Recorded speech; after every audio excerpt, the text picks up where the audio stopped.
on these GLP peptides, if you're pre-diabetic, I know all the things that has been stated on why you need to take those medications, and we all have our reasons. So if you're taking it for whatever it may be, I get it. But a lot of times we're not looking at the fact that you cannot lose weight whenever you're in a sympathetic stimulation. You cannot lose weight when you're in a sympathetic overdrive. I just want to bring awareness to the fact that if you and your nervous system are in fight or flight, how do you lose any weight? If you and your nervous system has not had proper REM sleep, how do you expect your body to go into parasympathetic, which it has to be in parasympathetic in order to lose weight, because that's rest and digest. You have to digest your food, process it properly, move all of it out into the organs and the linings of the intestines in order for it to lose any type of weight. When are we going to understand that there is some precursors, some things that we can do to help break that cycle of sympathetic overdrive? Maybe taking the time to sit in silence,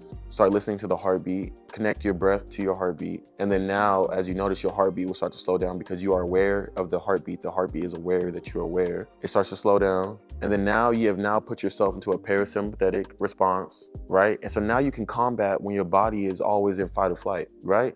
This is how it's supposed to be done, breaking bread. But in the society we live in now, it's, all right, hurry up, next thing, all right, on the go, eating the food. Okay, now we're going, okay, driving. Your body is just, adrenals are cooked, completely on overdrive, and then you're wondering why you're not losing weight. You're doing the workouts, your Apple Watch said you burned 1,000 calories.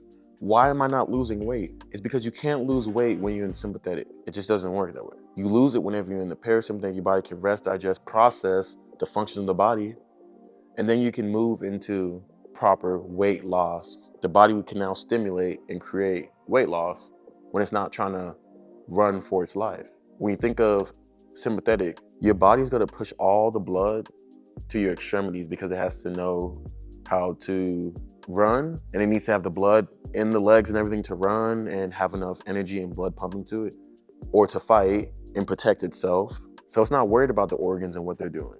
And sympathetic is supposed to be regulated based off of if you are in a fight or flight situation. So if you are presented in front of a lion, you don't want to be resting and digesting because you're going to be slow. You want all the blood to rush to your legs, to your hands. You want your eyes to start to dilate so that you can see more of your surrounding. Your peripherals start to kick on, so the abducens nerve starts pulling and you can start looking at your peripherals easier.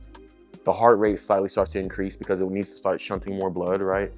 This is sympathetic responses that your body is doing. How do you expect yourself to lose weight in that? And so what's going on is that 99% of Americans are in this sympathetic response due to the positioning of their skull and spinal relationship. If your head is more into flexion, the frontal cortex is more deficient. So now you're operating more out of your temporal lobes, which is fight or flight stimulation, that part of the brain. So now you could be simply at home watching TV, but your body is still in the fight or flight. So you're chronically just being fatigued throughout the day. You'll get 8 hours of sleep and still wake up and feel tired. Adrenals are just shot. How do you expect to lose weight when your body is in sympathetic? So now you're taking, GLP-1s and you're taking different things, peptides to help with that process, which I get. And now it's affecting your protein synthesis because your body wasn't already in proper alignment.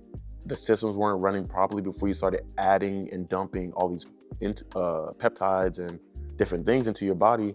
And so now the pancreas is starting to malfunction because it was already not functioning well, and then you just flooded it with a whole bunch of information that it was not ready for. You're seeing that there's the pancreas is having a miscommunication between glucagon and insulin and how it's distributing it and how it's regulating it, because now it's getting pushed over by what you've just injected into your body. And then now you're trying to create and synthesize protein, and you can barely even really get the muscles going because that's a side effect of what's going on here. I'm not saying that this is something that you're right or wrong for taking. I'm saying you have to make sure that you are analyzing and viewing the whole body before you start adding different things into it.